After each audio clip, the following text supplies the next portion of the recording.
नमस्कार मित्रांनो, लग्नानंतर होईलच प्रेम या मालिकेच्या 18 डिसेंबरच्या एपिसोडमध्ये भारी ट्विस्ट बघायला मिळतोय. आणि ट्विस्ट असा असणार आहे की सगळ्यांसमोर प्रोजेक्टरवरती काव्या जीवा यांचं नातं आलेलं असतं. त्यामुळे सगळेच हादरलेले असतात. पार्थ विचार करतो की नाही, आपण काव्याच्या आयुष्यातून लांब गेलं पाहिजे. पार्थ हा डिसिजन घेत असतो आणि विक्रम त्याच्याजवळ येतो. पार्थ म्हणतो, बाबा, आई म्हणते ना लग्नानंतर होईल प्रेम. अहो नाही हो, लग्नानंतर प्रेम करणं म्हणजे चूक आहे. मी तर म्हणतो ना, चूक नाही तर गुन्हा आहे आणि या गुन्ह्याला शिक्षाही मिळायलाच हवी. आता फक्त मला कळत नाहीये की काव्या गुन्हेगार आहे का मी. तो काव्याकडे बघत असतो आणि रडत असतो. काव्या पार्थला समजवायचा प्रयत्न करत असते. तर इथे नंदिनी शुद्धीवरती आलेली असते. नंदिनी म्हणते, माझं अजूनही तेच म्हणणं आहे, दोन प्रेम करणाऱ्या जीवांनी एकत्र यायला हवं. म्हणून आजपासून काव्या, जीवा, आता माझा हात तर कुठेही मध्ये नसणार आहे. आजपासून तुमच्या दोघांचे हात हातात असतील. नंदिनी जीवा काव्या यांचे हात हातात देते. काव्या जीवा यांना ते नको असतं, कारण ते आता प्रेम करणारे जीव नाही राहिलेले, तर त्यांची फक्त मैत्री आहे, निखळ मैत्री. त्यांचं प्रेम आहे ते नंदिनी आणि पार्थवरती. ते दोघं सारखं हेच सांगण्याचा प्रयत्न करतात, पण कुणाचा विश्वास बसत नाही. सगळ्यांना वाटत असतं की जीवा काव्या यांचा अजूनही एकमेकांवरती प्रेम आहे. आता या सगळ्यातून ते चौघंही कसं मार्ग काढतात, कसे बाहेर पडतात हे बघण्यासारखं असेल. तर मालिकेची सुरुवात कशी होते ते थोडक्यात पाहू. तर मालिकेमध्ये लाईट्स ऑफ होतात आणि प्रोजेक्टरवरती काव्या, पार्थ, जीवा, नंदिनी यांचे छान छान हसरे फोटो लावलेले जातात. ते प्रोजेक्टरवरती सगळ्यांचे बाईट्सही असतात. काव्या, जीवा किती चांगले आहेत, कसे आहेत हे सगळं त्याच्यामध्ये सांगितलं जातं. आणि तेवढ्यात अचानक जीवा काव्या यांचे रोमॅन्टिक फोटो दिसतात. सगळ्यांनाच एकदम शॉक बसलेला असतो. लाईट्स ऑन होतात आणि सगळे त्या प्रोजेक्टरकडे बघायला लागतात. नंदिनीला आठवतं की जीवा आपल्या आयुष्यामध्ये आला तेव्हापासून काव्यासारखी चिडचिड करत होती. काव्या इथे आली तेव्हापासून ती सारखी मागे लागली होती. काव्यासारखा हट्ट करत होती, ताई डिवोर्स दे, ताई डिवोर्स दे. जीवा धड आपल्याशी बोलत नव्हता, सारखा रागराग करायचा. नंदिनीला या सगळ्याचा अर्थ उलगडतो. याचा अर्थ एकच होता की ते दोघांचं एकमेकांवरती प्रेम असताना आपण अडथळा बनलो, त्यांच्या प्रेमाच्या वाटेमधला काटा बनलो. नंदिनीला सगळं आठवतं. नंदिनी हात जोडते आणि काव्याकडे बघत असते. काव्या धावत नंदिनीकडे येते आणि नंदिनीला म्हणते, ताई प्लीज असं करू नको, गुन्हेगार मी आहे. काव्या हात जोडते आणि नंदिनीची माफी मागते. नंदिनी काव्याचे दोन्ही हात घेते आणि स्वतःलाच मारून घ्यायला लागते. काव्या तिला थांबवते. काव्या म्हणते, ताई काय करतेस हे तू. नंदिनीचं लक्ष हाताकडे जातं.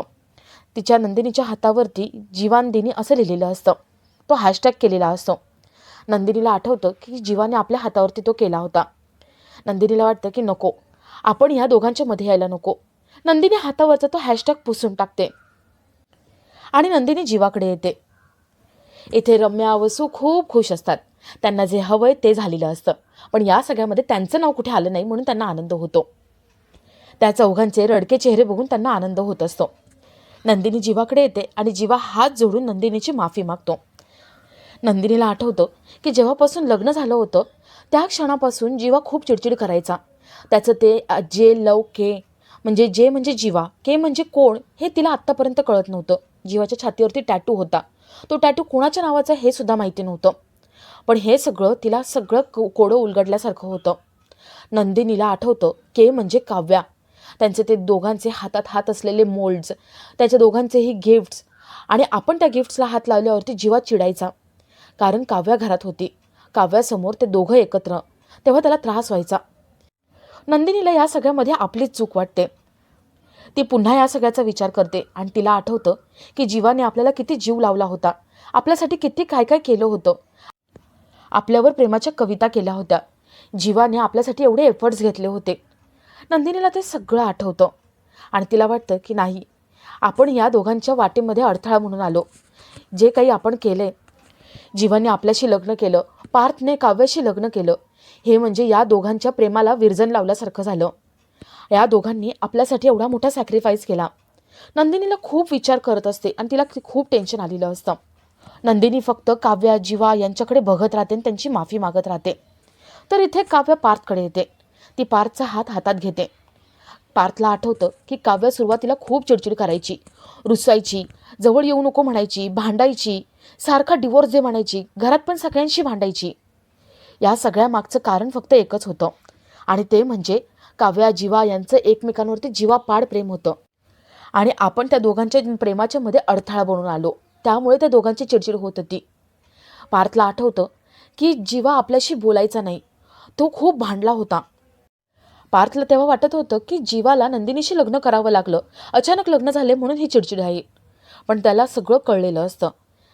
त्याला आठवतं की फार्म हाऊसवरती जेव्हा ट्रूथ अँड डेअरचा गेम खेळत होते त्यावेळेस काव्याने जीवाला पोझिंग करायला का सांगितलं होतं, शर्ट काढायला का सांगितलं होतं आणि जीवा शेकोटीत पडला नव्हता तर जीवाने तो टॅटू जाळून घेतला होता. पार्थ काव्याकडे बघतो. त्याला आठवतं की आपण ते जॅकेट दाखवलं होतं, जे जॅकेट जीवाचं होतं. त्यावेळेस काव्या म्हणाली होती ज्याचं आहे त्याला देऊन टाकायला हवं. पार्थ खूप विचार करतो आणि काव्याकडे बघत असतो. त्याला चक्कर येते. काव्या त्याला सावरते. पार्थ लगेच तिचा हात झटकतो आणि मानिनीचा आधार घेऊन उभा राहतो. रम्या तर काय, हे सगळं बघून खुशच होऊन जाते. तिला हेच हवं असतं.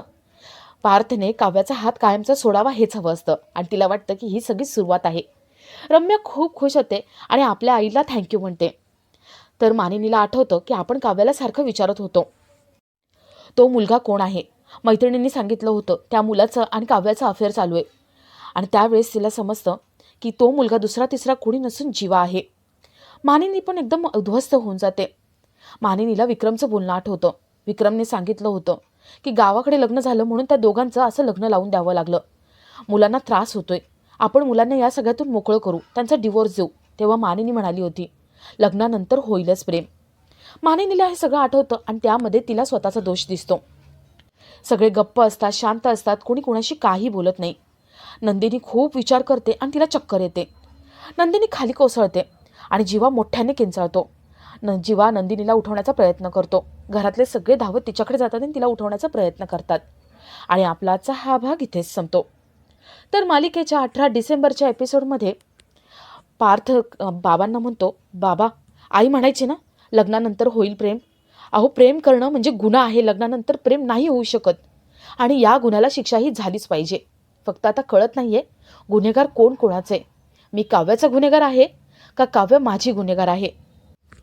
काव्य सगळ्यांची माफी मागत असते, जीवा माफी मागत असतो. नंदिनी शुद्धीवरती आलेली असते. नंदिनी काव्या जीवा यांना जवळ बोलवून घेते. नंदिनी म्हणते, काव्या मी तुला म्हणाले होते ना, दोन प्रेम करणाऱ्या जीवांनी एकत्र यायला हवं. आजपासून तुम्ही दोघांनी एकत्र यायचे. आजपासून तुम्ही दोघं नवरा बायको. आम्ही दोघं आजपासून तुमच्या वाटेतून लांब होऊन जाणार. पार्थ खूप रडत असतो. नंदिनी काव्या जीवा यांचा हात हातात देते. नंदिनीने ठरवलेलं असतं की आता यांच्या वाटेतून दूर होऊन जायचं. काव्या पटकन आपला हात लांब करते आणि नंदिनीला म्हणते, ताई काय करतेस तू, हे करू नकोस.